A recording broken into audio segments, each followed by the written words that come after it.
All right. All right. Welcome, welcome, welcome. Today is Tuesday, so you know what that means. It's another episode of Tuesday Talks with Tonia, a platform created to educate, empower, and elevate women and others through meaningful conversations, storytelling, and commonalities. I am Tonia Gibbons, your host and curator of Tuesday Talks with Tonia, and today I'm excited for this conversation with a very special guest. And I met her a few weeks ago at an event and had no idea she was in our city, that she was representing the whole state of Georgia on a national platform. And so Miss Kanisha is here with us. She is our guest, and our topic today is Heavy is the Head Crowned Conversations. And I'm going to just share a little bit of information, read a little bit of her bio, and then we'll get into this conversation. So, welcome. Thank you. So, Miss Kanisha is a two-time HBCU graduate, a believer, experienced entrepreneur, children's book author, dedicated mommy, coach, and passionate advocate for education and hair care. As a proud North Carolina Central University Eagle and a member of Kappa Alpha Sorority Inc., she has always embraced leadership and service. After earning first runner-up for Miss NCCU, Kanisha was inspired to launch her first business, setting the stage for her entrepreneurial journey. Fall 2016, while pursuing her graduate degree, she skillfully balanced multiple roles, working as an event manager at both Duke University and UNC. It was during this time that Detangled and Degreed was born, a brand that represents her dual passions for hair care and education. Detangled and Agreed was originally an apparel brand until God showed her D&D is more than just a business. It is a movement dedicated to promoting healthy hair care practices while emphasizing the power of education. Through this platform, Kanisha empowers individuals to embrace their natural beauty, learn the history and styling of their hair, and to invest in their personal and professional growth. As a master loctician and a hair growth and hair loss specialist, Kanisha continues to expand her expertise in the beauty industry. She's deeply committed to mentoring young girls between the ages of 7 and 17, teaching them the importance of education and proper hair care. Her future goals include growing her mentorship programs, educating communities on holistic hair health, and continuing to break barriers as a successful entrepreneur and child of God. Her free, capitalized free, ebooks, KT Gets Crowned with Confidence, KT's Middle School Playbook, and I Say Saves the Day are all books that encourage Christ, community, and confidence. Kanisha is not only building a legacy in business and beauty, but also inspiring the next generation to be confident, educated, fearless in their pursuits. When Kanisha is not serving her community or spending time with her loved ones, you can probably find her listening to jazz music or doing her hair. Welcome, welcome. Thank you for Well, having me. I Thank love this you. bio, and y'all, her hair is herring, and I'm over here struggling because it's my hair is overdue for a salon visit, but my stylist is out of town, so I just had to make do with what I had today. And listen, And I just got out of volleyball practice, so please but excuse girl, me. no, you look good. Welcome to Thank Tuesday Talks with you. Tanya. Thank you for having Oh, me. absolutely. I'm so glad you were able to get your schedule together because you do a lot. A lot. You're very busy. Tell us where you just came from. I just came from volleyball practice. So I coach about 12 young ladies, and this is our first season together. Oh, wow. And this is our second official practice. Oh, So, wow. yeah, I came straight here. And you also teach? Yes, So- I teach. I teach PE from kindergarten through 8th grade. And you're at what school here locally? Heritage Academy. Heritage Academy. So that's a private Christian school Yes. here it locally is. in the downtown area. Yes. And that's got to be really rewarding, knowing that that's your passion. Yes. Yeah. It really is, especially coming to a school where 90% of the students look like me. Yeah. So prior to me becoming an entrepreneur, I worked in a nonprofit sector Okay. as a success college coach, Okay. where 90% of my caseload were first generation HBCU students who were minorities. Okay. And so this just kind of like full circle, except for I'm not Yeah. working with college students, Yeah. I'm working with Yeah. babies. But you're so- training them up in the way that they should go. Absolutely, and having fun. Yeah.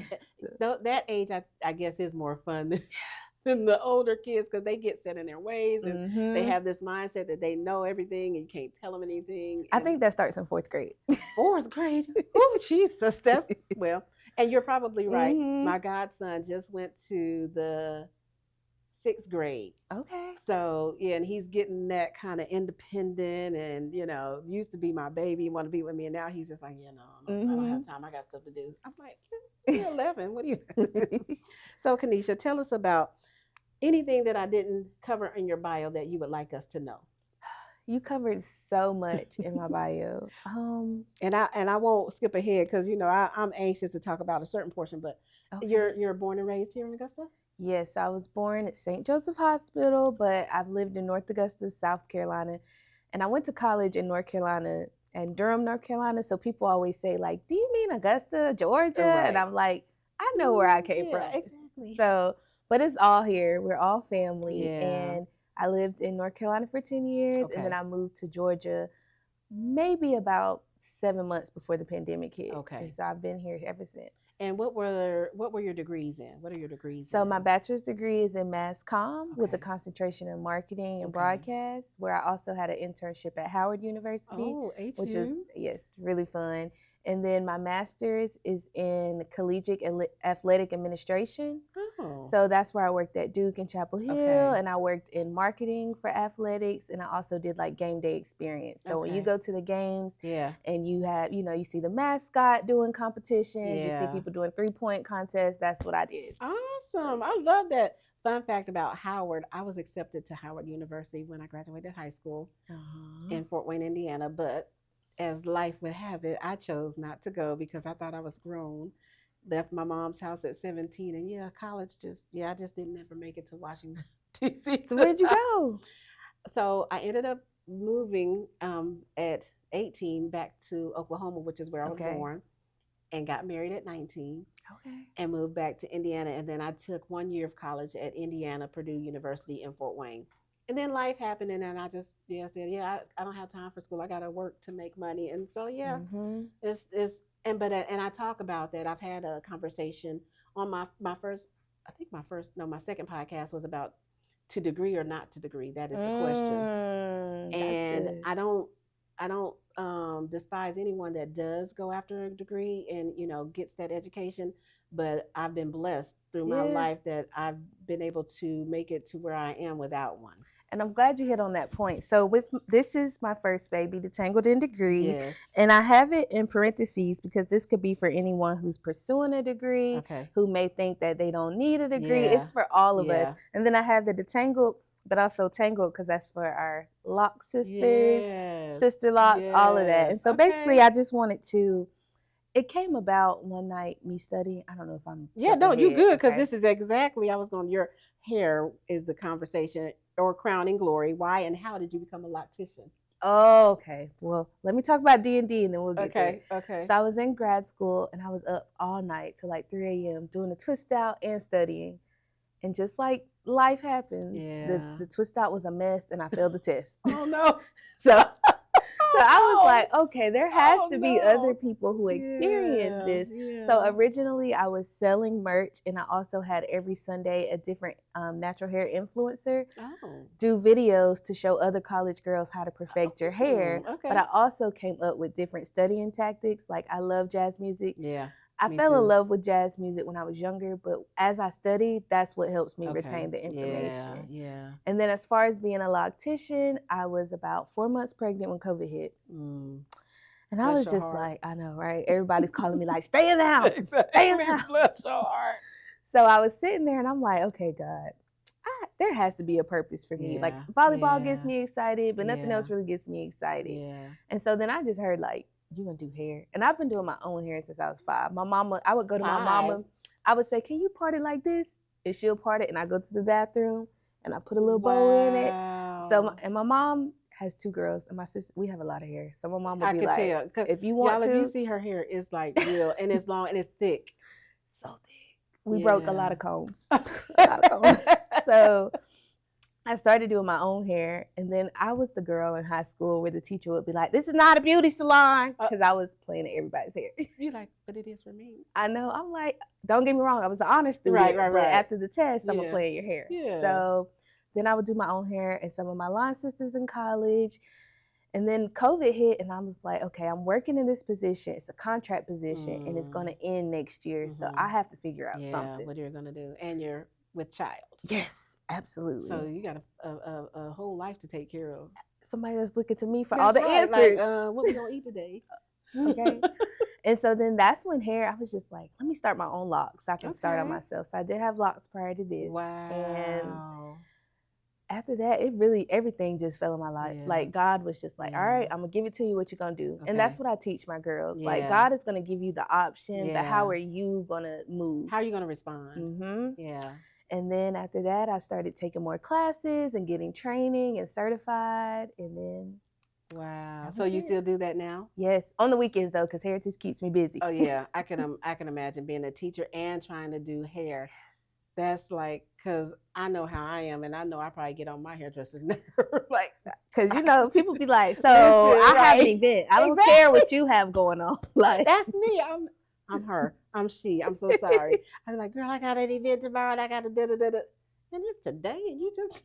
And we love y'all, but ever since COVID, it's like I need it right now. And right now, well, and I think too, because hair is so crucial to women. Yes. Especially us as African Americans. Mm-hmm. Hair is like you. It's your, like for me, and everybody that knows me, everybody in Augusta, and even outside of Augusta, they'd say, I recognize you by your hair. I could be in a grocery store, literally, and this lady said, I know you. I know your hair. And I'm like, what? And I don't know people.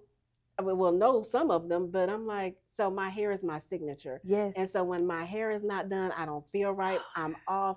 I was walking around today earlier with a hat on, and somebody recognized me. He was like, I know you. And I got on that. But hair is a part of our confidence. Hair is a part of our heritage. Is our heritage, exactly. You know, as a little girl, you mentioned 5 years old doing your own hair. I remember sitting in the kitchen at the stove with my mom in a hot comb holding my ear so I don't get burned. You know, so as long as I can remember, hair has been so important in our community. Absolutely. And for you to hear God say, this is what you're going to do.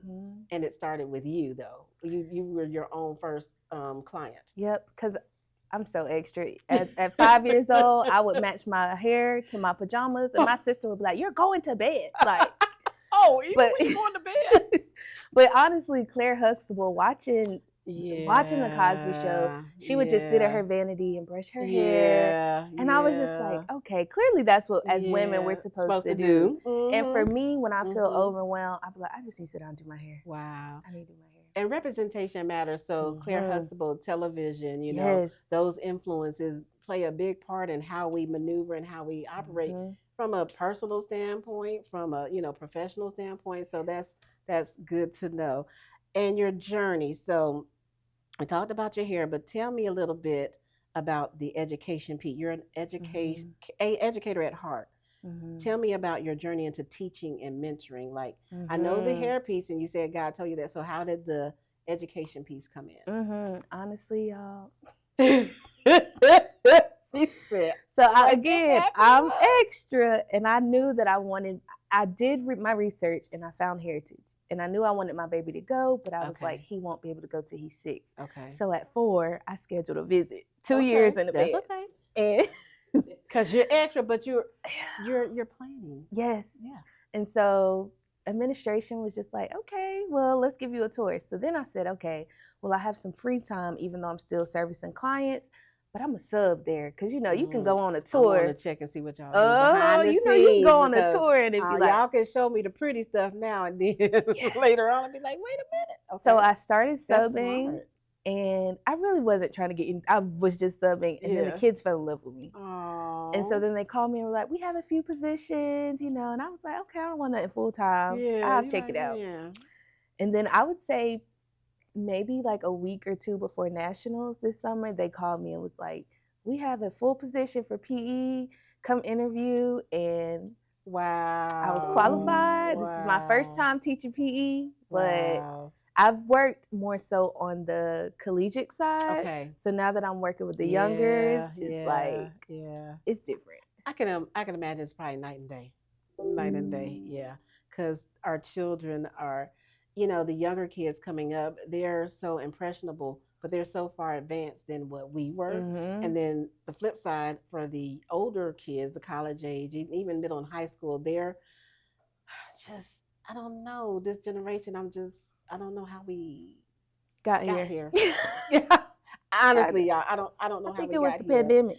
I think it was a lot of things, It was a but lot of yes. things, but yeah, when I think about education, and I pray for teachers, Mm-hmm. I Thank you. We take all the prayers. I could not be one. They probably would lock me up because I'm gonna pop somebody child gonna be in trouble. Like, because for me, when I think about my educational experience, and of course I'm a lot older than y'all, but Mm-hmm. we always had respect Yes. for adults, for teachers, for authorities, and there's a lot of that missing nowadays. There's I would agree. so much disrespect, and then the parents don't help. Mm-hmm. They add to kind of the disrespect based on how they're raising their children. And so I do pray for y'all as teachers, because yeah, y'all got a lot on your hands. Yes. A full plate. So you're a full-time PE teacher, and you're the volleyball coach, and then you have a mentoring program. Yes. And what is the mentoring program? Detangled and Degreed. So it went from apparel to mentoring. Okay. So that is where I utilize and I focus on girls ages 7 to 17, just to teach them the importance. Like you said, your hair, first of all, your hair speaks for you before you do. It does. So making sure that you're well groomed, making sure that when you do introduce yourself to people, one, you leave a lasting impression, but two, making sure that they're like, okay, her parents taught her something. One thing my dad used to always say, don't go out here embarrassing me. That's right. That my mom don't embarrass your mama. Don't embarrass this family. That's right. So, that's right. My mom was the and same. everywhere me and my friends would go, they'd cut up a little bit, and I'm like, man, that person over there know my daddy. Like, I can't do that. Y'all gonna get me in trouble. Yes. So that's one thing that I really try to focus on with young girls, and also like KT's middle school playbook. It's kind of play on words since I'm a coach. Yeah. But for me, middle school was hard. I don't know about anybody else, but even not necessarily the classes. The classes weren't hard, but just trying to maintain your confidence, right? Trying to navigate crushes, friendships, different responsibilities. Puberty. Yes, puberty by itself could take somebody out.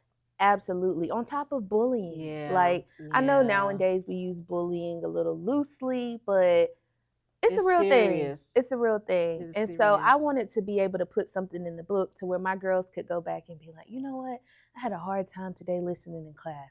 Let me read this. Yeah. Or you know what? Me and Sheila really wanted to work together, but I don't know if this friendship is going to work. Yeah. How can I go back and look in here? And two, I just wanted to help the parents because I know I was a mess in middle school. Yeah. I had an attitude. Most girls do. Most girls do. So even trying to help the parents understand their child and have I also have questions at the end. So maybe that way the parent and the daughter can have open dialect to keep going and, help ease middle school out just a little bit. Because I'm telling you, so my goddaughter, she's 25. She'll be 26 next month. And I raised her. And when I tell you, when she got to be 12, I was like, and I would tell her this, I don't like you. I love you, but I don't like you. Like, I would want to literally wring her neck. And that attitude, it was days I'd be like, Lord Jesus, if you don't get this girl, she's not going to make it to 13 because I'm going to be done killed her. But, and it's that battle. So, and I know this generation don't mind testing the limits. They will push every button and they don't think nothing of it. I was so afraid of my mom. My mom, we had a healthy fear of my mother because I was like, I don't know how to do just enough. Listen, and my mama was the type, she would embarrass you first. I remember, I'll never forget, I was about, let me see, my brother was about 5. So if he was 5, I was about 14, almost 15. And something happened where we had to walk home from the mall because my aunt didn't pick us up.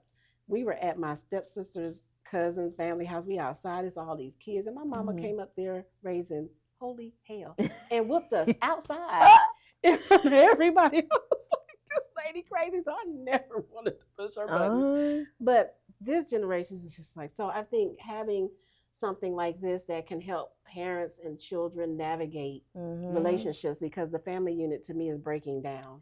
And I think if we don't have the tools to help, because one of the issues I think and what I see is that mothers and daughters are kind of almost the same age nowadays. Like Oh, they're younger mothers, and so they're but just almost children kind of the same themselves. age mentally. Some of Exactly. them are older, but Yeah. mentally, yes. Right. Right. So I think this is something that helped. And on this part, storyteller, what prompted you? But you just shared to write your children's book. And this one was a little different. So this is for my younger babies, my elementary school. So this one also came from when I ran for Miss NCCU. I got first runner up. And I was like, And my mom's like, it's okay, baby. You're our queen. And, I'm like, I don't want to hear that. Right. I wanted to win. So I was like, okay, me on this journey of pageantry, I was like, I wanted to have something for the younger girls to let them know that the crown has to be in your heart before it can be on your head. And also letting them know that you can lose, but you can lose with confidence. Right. And so I just wanted to make sure that, young girls have different examples to look through. Yeah. And that's awesome, because a lot of times they can be confident, but just one little thing that's a negative can shatter that confidence, and then you have to fight so hard with them to build it back up. And even as a woman, like having imposter syndrome, you can think like, I am it, and then you walk into a room and you might be like, well, maybe I'm not. So just reminding yourself that, like, even if I don't win, God still chooses me. I'm still a winner no matter what. I came here a winner. We were designed to be winners, not losers. And that's one of the things I pray with my godson. We pray every morning on his way to school. And I say, you're the head and you're never the tail. You're above only and you're never beneath. And because you have to teach them that and train them. But there are a lot of kids that don't get those affirmations from home. Speaking of affirmations, and that's why I came up with my daily affirmation. And so basically I just go over it, just making sure that students know that this one says, my grades reflect my goals, and I work hard and I believe in my brilliance. That is so just also making sure that when we were growing up, we didn't really say affirmations as much. So now just trying to make sure that they are aware, and also letting them know that you are a winner, but you have to work hard. Right. Now, so I see it's a little girl. Do you have one for boys? Ashe saves the day. It's for boys, but I was thinking about my girls. And that's okay. And this platform, I get a lot of flack because you're like, you discriminate. It's all about women. So men, why you don't have men on your podcast? And why I'm like, you know what? I'm gonna. It's coming. It's coming. It's coming. But it is a platform for women and young girls and those, especially younger girls. The Bible tells us to train them up, and that the older ones are supposed to teach the younger ones. And in my generation, when we were growing up, that was how it was. Nowadays, not so much. Not as much, And it's a different relationship with community than it was back in my day. Community was real community back in my day. Now you got to be careful what you say to somebody's child. You got to be careful how you interact with somebody's child, because their parents may not be as receptive or welcoming to outsiders, helping. But it's a village mentality that I've always had. Correct. And that's how I was raised. But today's times, it's not so. And it's kind of sad when I look at this generation, the girls, they have a lot of low self-esteem, the way they dress, the way they speak, the way they behave.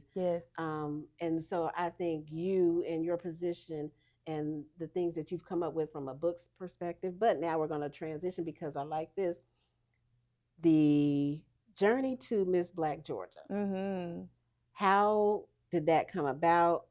Tell me about the competitiveness of it, the commitment level, and the cost to wearing the crown. A lot. So there's a cost, and people don't always see that. So talk about that journey. Also, people don't look at pageantry as like sports. So one thing I didn't mention, I'm a former D1 athlete. So yes, I've been training very, very, very, very long. And I try to tell my girls, it was never my goal to go to college to play sports. Again, God gives you options, and it's like, how are you going to move? And while I was playing club volleyball, the very first tournament, I broke my hand. Your hand? Yes, still not healed. Middle finger all the way down to my wrist, completely broken. My senior year of high school. So me being me, my teacher is like, we're going to have somebody else write your notes. I'm like, no, I'm going to learn. So now I can do everything with my right and left. I can eat with my left hand. I can do my hair. I'm not going to let this stop me. Absolutely not. and that was awesome, 18-year-old me. So I was Yeah. like, so I got to come back the last tournament. So I broke my hand the first tournament, wow. couldn't play to the last tournament. Again, I Oh. wasn't trying. Yeah. I just played my best.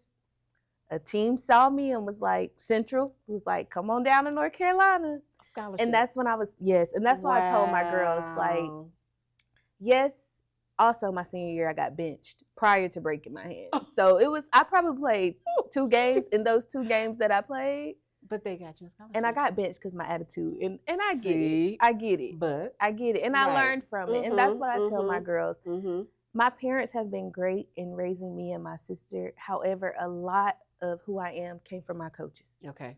Yeah. So my coach is making sure, like, make sure you tuck your shirt in when you go here. Make sure, you know, all eyes are on you. Don't be out here acting foolish with our school colors on and everything else. So accountability. Absolutely. Yeah. And then so pageantry is a sport.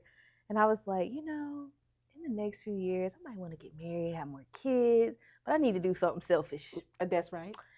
And again, I'm just a girl. I love all things hair, beauty. Yeah. And I haven't competed in a pageant in about 10 years. Plus, my son looks up to me. Yeah. And so I was like, I want my baby to see me on stage. Aww. So one, he could see me preparing because it was a long 9 months. Yeah. So he watched me prepare. He watched me practice. Wow. And yeah, it really was a lot. But the cost, late nights. Yeah. A lot of practicing. Yeah. And that's one thing that I did learn with my mass comm background is networking and like, hey, if you help me here, I'll do your hair. That's right. That's right. And I do that all the time. That's right. Networking, bartering. Yes. Yeah, we do very much so. And in this process, though, I've fallen more in love with myself. Yeah. Especially the books. I was not planning to do the books. Yeah. I was upset because I was supposed to go to a pageant workshop.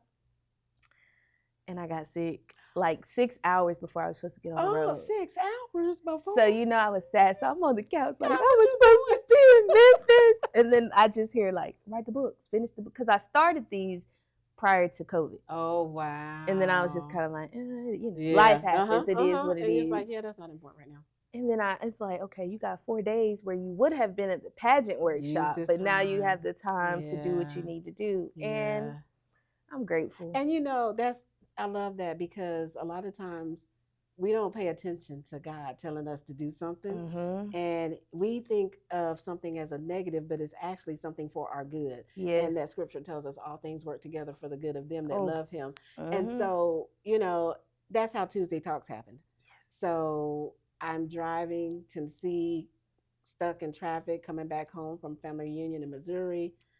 In the middle of the mountains because it's an accident, backed up for an hour and a half. Oh, God. Satellite out, so I couldn't listen to the radio. No signal, so I couldn't be on the phone. And I'm like, what am I supposed to do? Sitting here? You and God. And he's down on, you're going to do this, and this is the name of it. And I'm like, Tuesday Talks with Tonia. What you want me to do with that? Who want to listen to me talking? I'm going back and forth. You know, we have all of it. I got, Lord, what is this? Why? And I had the conversation, had the download. I got back home. I told my sister about it, and she was like, okay, so when you going to do it? I was like, girl, nobody want to hear what I got to say, blah, blah, blah. And so about 2 months later, my sister said, are you going to do what God told you to do? Okay. I was like, child. And one day he was like, listen, I said, and I was like, but what if? He said, I don't care who shows up. Do what I told you to do. Yeah. And so that's how Tuesday Talks with Tonia was born, out of a need for fellowship with women in a true, authentic way, without fear of judgment, fear of, you know, gossip, and, you know, just being authentic with women, sharing stories, encouraging women. Because a lot of times women go through things and they do it in silence because they don't want people judging them, or they fear, or, you know, they think they're the only ones. And so that's literally God. He turns stuff around. He'd be like, do what I tell you to do. Okay. And so all things work together for the good. So that's amazing. So the cost to wear the crown, because you have to buy your own dresses, your own everything, right? Yes. But one thing about me, I am extra, but I love to thrift and I love a good bargain. Okay. And I tell people, you know, my girls was looking at me a little yesterday, but I was like, I got a lot of my dresses from the Goodwill. They're like, Coach, no. I'm like, don't sleep on the Goodwill. Don't. I've been shopping at the Goodwill probably since because my mom, I would always want to cut up my jeans, and my mom would be like, "Not my good money." Right, exactly. You're not wasting my money. Okay, so she would be like, "We go to Goodwill, you can practice." That's right. And so that's all through high school to now. Wow. A lot of my, I would say 85% of my closet is probably thrifted. Really? So you sound like my sister. She's a thrifter. Like literally, she will be in thrift stores all day long. Yes. And I just recently started. I went to Charlotte, North Carolina, and I found this amazing store, and I can't think of the name. But when I tell you, I was like, oh, okay. And they had some amazing pieces, and they were high-end pieces, quality pieces. And I was like, okay, so I can do this. And every time I go to Goodwill, she gets upset because I always find good stuff. She's like, I can't ever find nothing. I'm the one who thrifted, you know. So that's wisdom, though. That's wisdom, because knowing that with pageants, you have to have the dresses, you have to have the outfit changes, you have to have the makeup, you have to have the hair, you have to have tickets to get there, show up. They don't pay for any of that, right? None of that. And see, one thing I competed in my first pageant when I was 14. I think I was 14 going on 15. And my mama was like, we went to the mat counter, and she was like, you better pay attention, because I'm going to buy you everything this lady did, and you better do it yourself from here on out. Because I can't do. She was like, because I'm not going to be paying these people $100+ every time. So I'm grateful for that, because I was able to learn how to do my makeup. I already knew how to do hair. So it was like, and you know, sometimes you look around like, dang, I don't have this. They got this. I don't have that. So I think too, me doing this last pageant was healing to my younger self, because I was able to tell myself yes to everything, but I also was able to do it in a way that didn't break the bank. Yeah. And that's good to know, because a lot of times people think, oh, she must have a lot of money. The perception is because you look a certain way, you carry yourself a certain way, you're able to do pageants, you're able to travel, but they don't know the sacrifice. And like you said, I'm thrifting. I'm not spending $2,000 on one dress. And that's why you have to stay in your lane. That's right. And mind your business. Say that again for the people in the back. Stay in your lane and mind your business. Because someone also might look, you know, designer down, and maybe they had to use all their credit cards to get it, but then somebody else can be designer down and they just thrift for it. Or absolutely. Or maybe someone was just like, you know what, I was thinking of you and I don't want this anymore, so I'm gonna give it to you. Right. And that's what I'm grateful when God sends me people like that. I know that's right. I'll take every blessing. I'm like, every day is my receiving day. What you got for me today, God? What you got for me? I'm ready.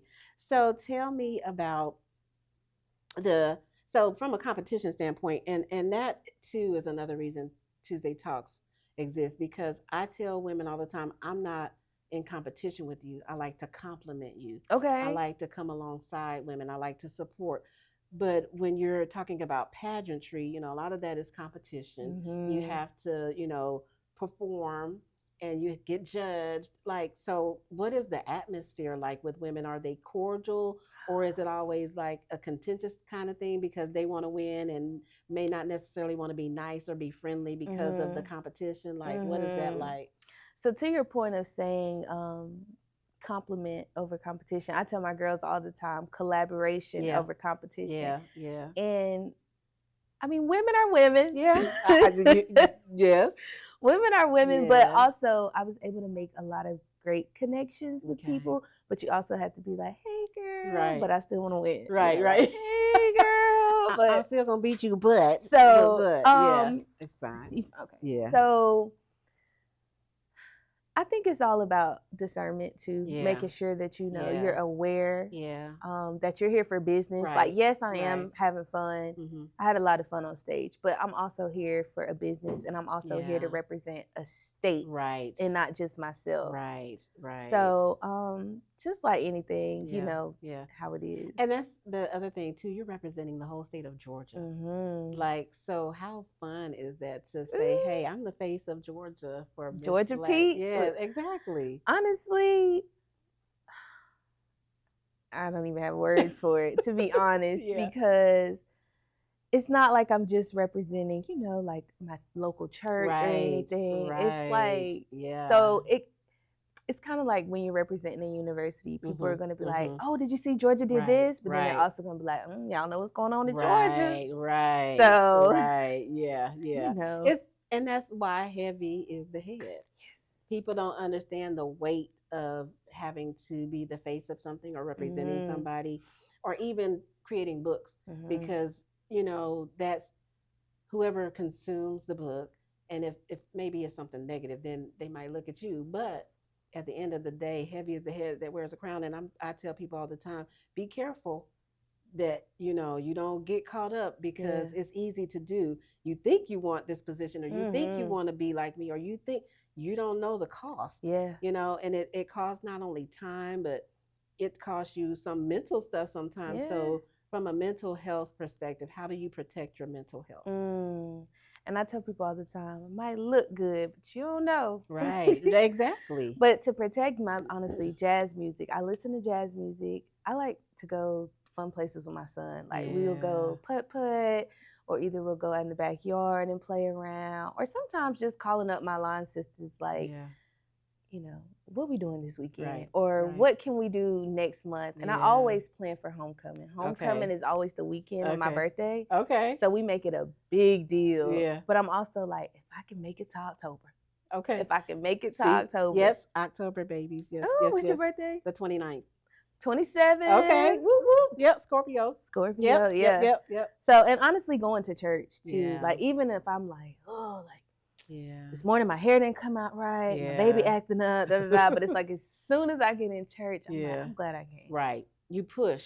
And I'm glad. I always tell people, even when I wasn't connected to God still, he didn't take his hand off. That's right. And it honestly came from my grandmother's and my great-grandmother prayers. Because I was that little girl. I used to be like, you praying again, Grandma? I was that one too, because my mama, Jesus, I'd be like, oh, Lord. My friends who came to our house, they knew before we left that house, everybody had to get in a circle, hold hands, and my mama was praying, and they'd be like, oh, here we go. We got to go to Tonia house. Mama I know my girls at Heritage feel like that, but my grandma, she would be like, oh, thank you, Lord, I can sit down. Thank you, Lord, I got shoes. Thank you, Lord. I'm just like, Grandma. My mama was the same way. We would go to the grocery store. She didn't care where she was at. Oh, she'd start talking, and me and my sister immediately would roll our eyes. Oh my God, we're gonna be here all day, because she's gonna start praying for people in the store. Like, we would be so embarrassed. But now, as an adult, and now having my own walk with Christ, I'm grateful. Yes, I'm grateful for the prayers. I'm grateful, and I tell my sister, me and her have this conversation all the time. We're living our mother's prayers. Yes, like, we didn't understand her commitment to God back then, and we didn't understand, because my mama, in the middle of the night, you hear her speaking in tongues. Praying over the whole family, right? And my grandma would always say, you just keep living. You just keep living. Baby. I'm like, all right, grandma. But now I'm grateful for them prayers. Yes. I am so grateful, so now I do this. I'm not as extreme. My mom was like extreme. I'm not as extreme as her, but I find peace and benefit in doing that for others now. So now that my mom's no longer here, neither of my grandmothers are here, so it's like the mantle is on me as the oldest grandchild. Okay. And I'm just like, oh Lord, this is heavy as the head. Yes. People don't understand, and you pray and you intercede for folks, and that could be a whole other topic. But I'm grateful for those prayers, and I think that's a part of what I see missing in this generation, is they are not raised up with God.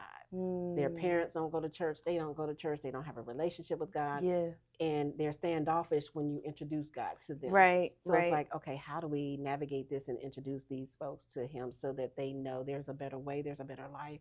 And that's why I'm grateful for Heritage. Like, Heritage is not perfect, but Heritage will make sure, like, come here and let me pray over you, child. Let me. And then one thing that you said about, like, being peaceful afterwards, and, like, I think of understanding, because so many times we'll be like, I know this is what's right, but it's like, is that what God said? Or that's just you doing your own thing. So we have to get back to it. Yeah, we do. And discernment plays a big role in that.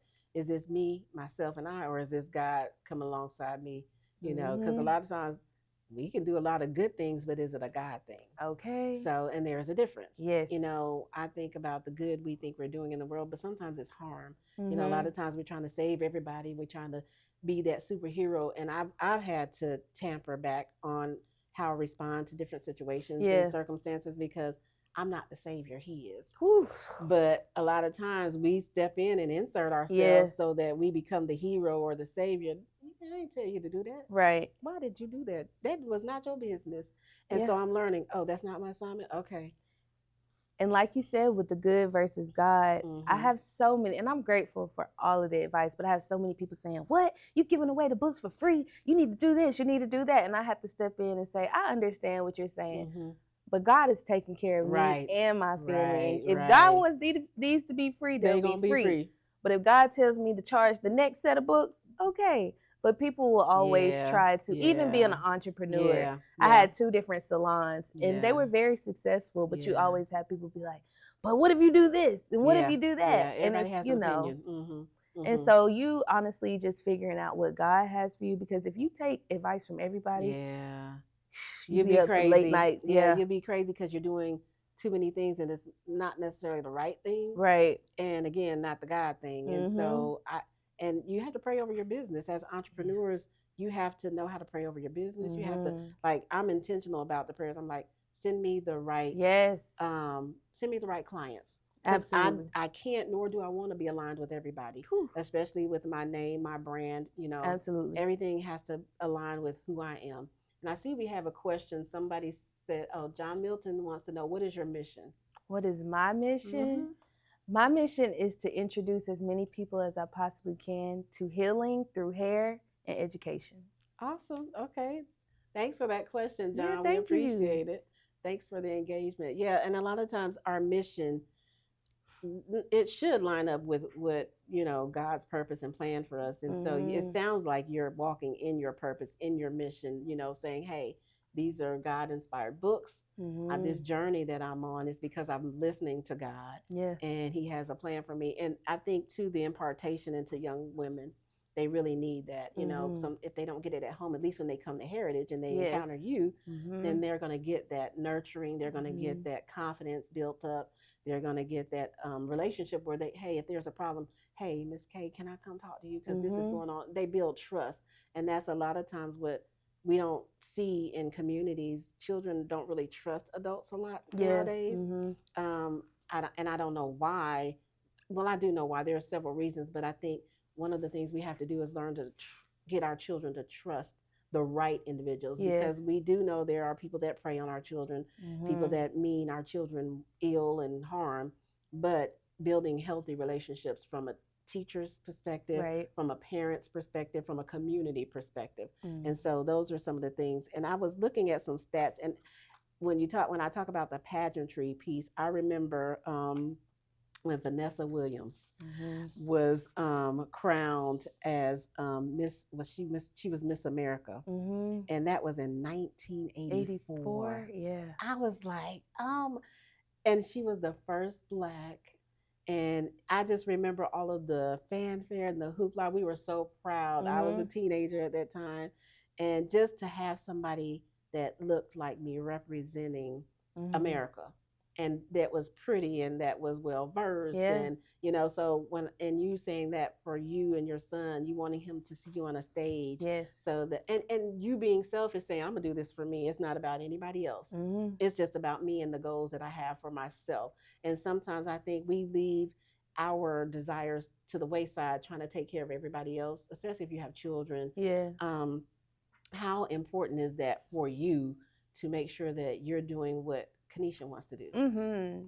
So even with Vanessa, the reason why Miss Black USA pageantry was started is because it wasn't until 1971 where the first African American won, Yeah. and then Miss America was 1984. Mm-hmm. And so Miss Black USA came around in 1986, and the first pageant was in 87. Okay. So that is a great thing because, like you Yeah. said, representation matters. And for me, honestly, we're Scorpios, so, and I'm the youngest too. So people will pretty much say I'm selfish, but I feel like too, I give out so much, Right. and you have to refill. You do. But also, I tell people all the time, I've always been an overachiever. Like, I don't, if I have a 98 in the class, but the teacher's giving extra credit, I'm gonna do the extra credit. Okay. And everybody's like, Kanisha, like, I'm sorry, I'm trying to get 101 in this class. Right, whatever. But I always know, like, if God gave me this ability, it would be very stingy and very selfish to not go above and beyond. Absolutely. And so I know too, when I do have time and energy for myself, I'm the best for my boyfriend, I'm the best for my son, my parents, for everybody. And so And that's what I try to instill into my clients as well as my students. It's like, you don't have to be mean. Right. But you got to take care of you. That's right. Before you can take care of you anybody have else. to. I mean, and if we don't, we can't be any good for anybody else. And I think about the gifts and the talents that God has placed on the inside of us. He says, number one, that your gifts will make room for you.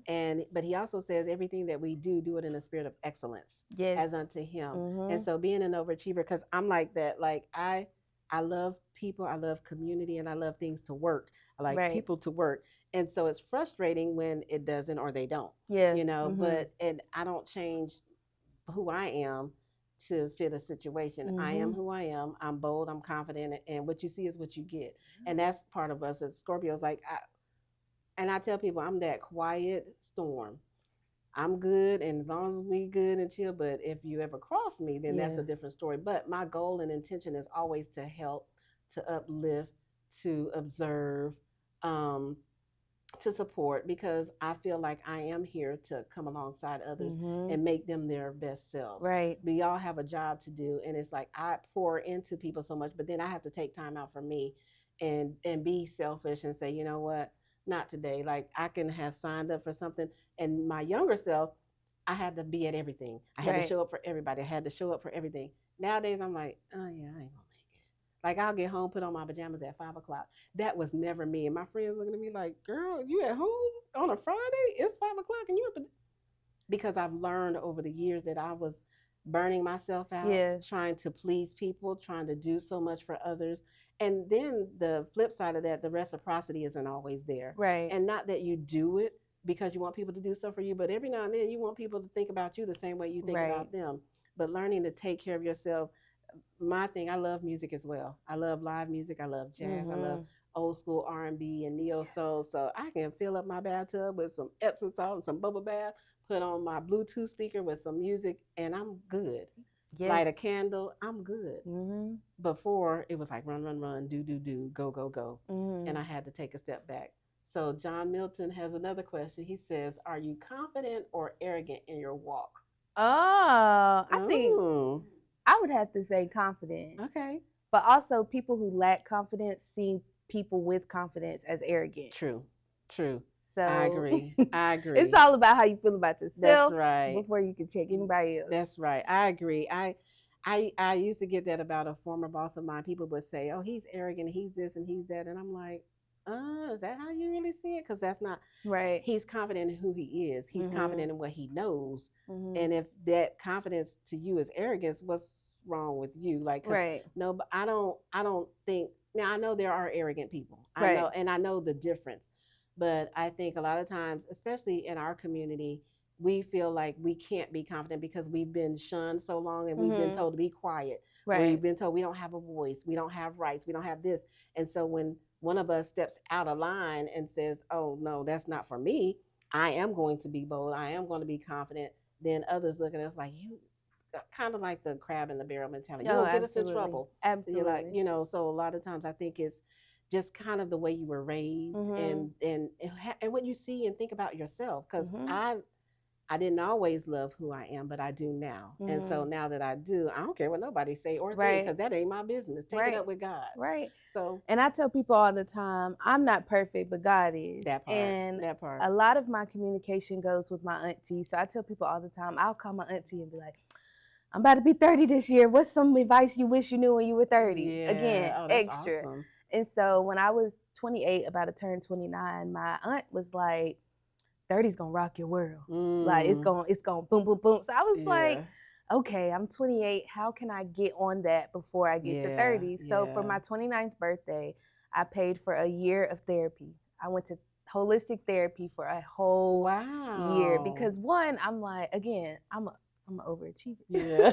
So it's like, I'm about to be 30, but at least I can, have the tools and the skills to prepare for whatever comes with 30. And therapy was hard. Like it was very like looking at myself and being vulnerable. It was very, very, very challenging. Yeah. But I tell people all the time, like the rainbow doesn't come unless you have the storm. Yeah, true. So you have to like really tap in with yourself, and you have to understand, like at the end of the day, I'm a human. But Mm-hmm. I have respect for everyone, but I don't have respect for a human being who doesn't try to be better. Yeah. Yeah. Yeah. Yeah. Like Yeah. you're honestly just wasting Yeah. space and Yeah. air if you're not Yeah. trying to do It's better our and debt be that we owe better. for being here. Correct. Yeah. Yeah. Correct. And I like that you in advance of, you know, um, bettering yourself and Yeah. being prepared for those 30s, because Mm. life is a journey and each decade brings different challenges. Right. I'm broaching 55 in 2 months, Ooh. and I'm like, oh Lord, 55, like I don't feel it. Right. It's People like, say where'd I the don't time look go? it, but it's just like, my mom's no longer here, my grandmothers are no longer here, and so the wisdom that they would probably provide, I just kind of think back to some of the things they taught me and raised me. Now, and you're on that holistic journey with mental health, and my sister is very big on her mental health, and she's had her mental health person counselor for at least 12 years or more, and she says she will not pay a bill so that she can go make sure she sees her therapist. I, on the That other is the bill. hand, I try to figure everything else out myself. I just have a conversation with God, and I deal with it internally. Like, I'm not that person that will go to and I some of my friends are therapists, but it's just, I don't know. Mm-hmm. But that's something that I probably should venture, because there's been trauma, but sometimes you just don't want to deal with it, or you Yeah. just I go through it, I've dealt with it, it's gone. Mm-hmm. That's it. Mm-hmm. But I think mental health is really crucial for especially our community, because we